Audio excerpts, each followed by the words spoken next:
ପିଲାମାନେ ଏଇଟା ଆମେ ଜାଣିଛେ ଏଇଟା ଏକ ତ୍ରିଭୁଜ।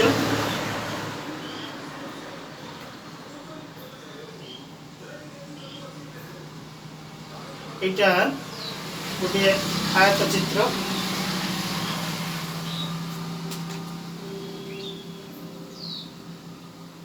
ଏଇଟା ଗୋଟିଏ ବର୍ଗ ଚିତ୍ର। ଏବେ ए दुईटा चित्र को आमे लक्ष्य करिबा। एटा आमे कहूचे त्रिभुज और एटा कहूचे त्रिभुज आकृति विशिष्ट क्षेत्र। सेही भली एटा को आमे वर्ग चित्र और एटा को आमे कहूचे वर्ग क्षेत्र बोली कि कहूचे। सेही भली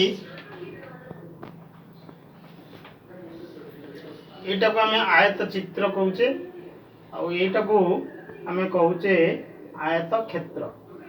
तले एथरू आमे जानूचे जे गोटे चित्र आउ ताहार अंतर्देश रो संयोग रे कौन सृष्टि होउची ना क्षेत्रटा सृष्टि होउची।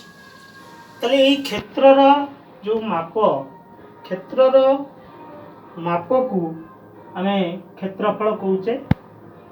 एबे से क्षेत्रर माप को आमे माप करिबा। जेतेबेले गोटे वर्ग क्षेत्रर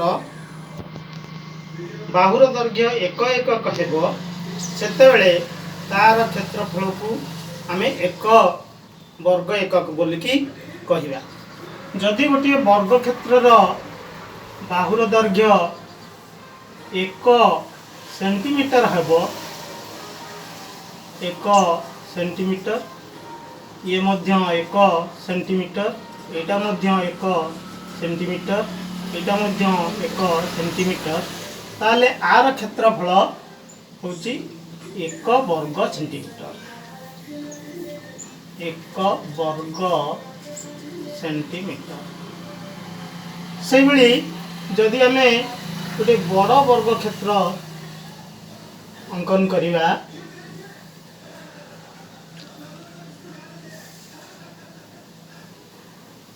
यार बाहुर दैर्घ्य मनेकर 4 सेंटीमीटर एटा भी 4 सेंटीमीटर एटा 4 सेंटीमीटर एटा मध्य 4 सेंटीमीटर। एबे आको आमे 1 सेंटीमीटर बाहु विशिष्ट वर्ग क्षेत्र रे आको परिणत करिबा। ताले आको 4 भाग करिबा। आको मध्य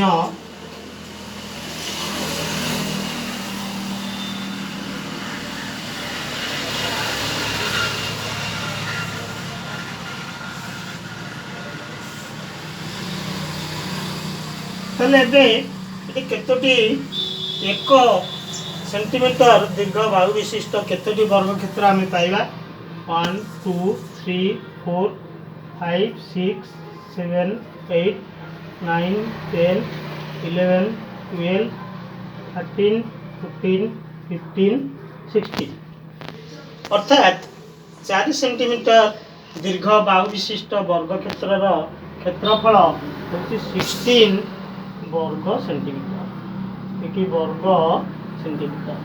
ताले एथुरु आमे जानुचे जे गोटे वर्ग क्षेत्रर क्षेत्रफल यार बाहु रो वर्ग सहित समान बा बाहु को आमे दुई थर गुणन कले जति के हेबो वर्ग क्षेत्रर क्षेत्रफल सेति के हेबो।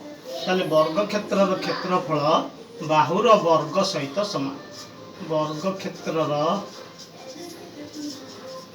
क्षेत्रफल समान होची बाहु गुणन बाहु बा समान बाहुर वर्ग बाहुर वर्ग बा समान तक लिखि परिबा बाहु वर्ग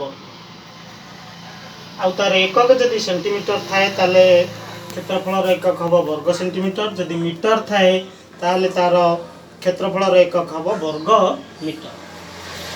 से भली गोटे आयत क्षेत्र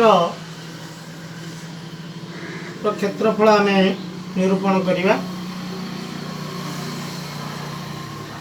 आर दैर्घ्य मनकर 10 सेंटीमीटर, प्रस्थ मनकर 3 सेंटीमीटर। ए आयत क्षेत्र दैर्घ्य 10 सेंटीमीटर आउ प्रस्थ 3 सेंटीमीटर। ता माने दैर्घ्य को आम 10 समान भाग करवा आउ प्रस्थ को 3 समान भाग करवा।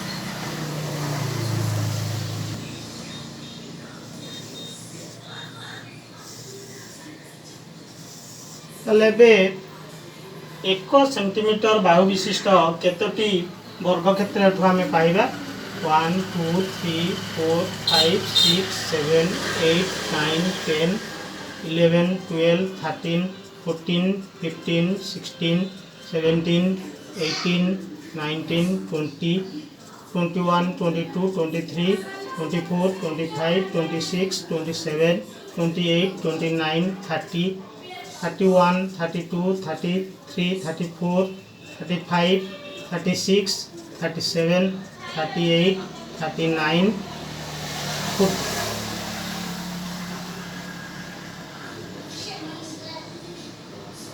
सॉरी ये 4 सेंटीमीटर कर दिए। 4 समान भाग हो जाइए जेहेतु प्रस्थटा 4 समान भाग हो जाइए तो प्रस्थटा को आम 4 सेंटीमीटर कले आ दैर्घ्य 10 भाग होती दैर्घ्यटा को 10 सेंटीमीटर करें। यही आयत क्षेत्र क्षेत्रफल आम देखुचे केतोटी वर्ग क्षेत्र में यह परिणत होती 40 टी वर्ग क्षेत्र में यह परिणत होती। तेणु यार क्षेत्रफल हूँ 40 40 वर्ग सेंटीमीटर। ताले एथुरु आमे जानुचे ये आयत क्षेत्र क्षेत्रफल ये जेतिकटी 1 सेंटीमीटर वर्ग क्षेत्र में परिणत होती एटा का सहित सामान होउची ना यार दैर्घ्य एवं प्रस्थर गुणफल सहित सामान होउची। तेणु आयत क्षेत्र क्षेत्रफल आयत क्षेत्र क्षेत्रफल समान यार दैर्घ्य गुणन प्रस्थ। एबे गोटे आयत क्षेत्र को आमे यार कर्ण द्वारा 2टी त्रिभुज रे परिणत करिवा। एबे ए आयत क्षेत्रटी यार गोटे कर्ण को जोग करने द्वारा यह 2टी समकोणी त्रिभुज रे परिणत होती। ताले ये आयत क्षेत्र क्षेत्रफल जी हेब ये त्रिभुजर क्षेत्रफल तार अर्धेक सहित समान अर्थात गोटे समकोणी त्रिभुजर क्षेत्रफल ये सही जो आयत चित्र रे यही समकोणी त्रिभुज अवस्थित से आयत चित्रर क्षेत्रफल अर्धेक सहित सामान हेब। ताले जेहेतु यहाँ गोटे समकोणी त्रिभुज ताले ये समकोणी त्रिभुजर क्षेत्रफल समकोणी त्रिभुजर क्षेत्रफल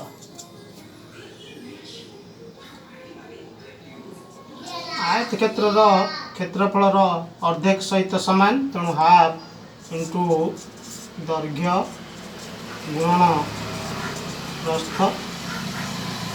एठी आयत क्षेत्र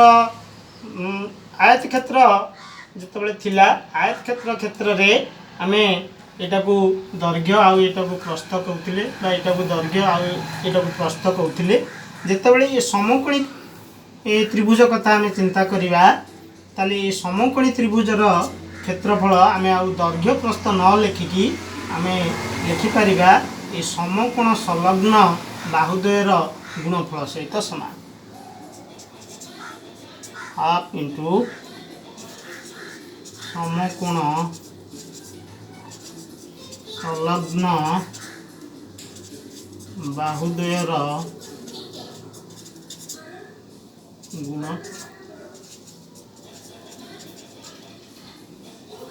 ताले आमे गोटे वर्ग क्षेत्रर क्षेत्रफल जानिले आयत क्षेत्रर क्षेत्रफल जानिले आ गोटे समकोणी त्रिभुजर क्षेत्रफल जानिले।